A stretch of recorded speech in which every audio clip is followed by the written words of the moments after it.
he conceptualizes despair as a splitting in two. In fact, this appears in his work called The Sickness Unto Death, and he thinks that the sickness unto death just is despair. That's how he describes it. It's a sickness that leads to death, and he says despair itself is sin.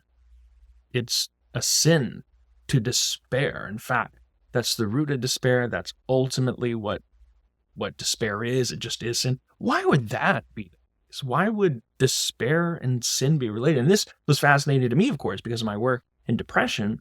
And one of my chapters is on Kierkegaard. And so I'm tracking this down. I'm thinking, well, I despaired over some things. Despair is kind of synonymous with depression, perhaps even a symptom at times of depression.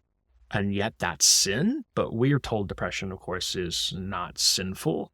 So I had to sort of tease this apart. Why would he say that despair is sin? Well, if you look at, again, we'll use the Germanic language, it's German.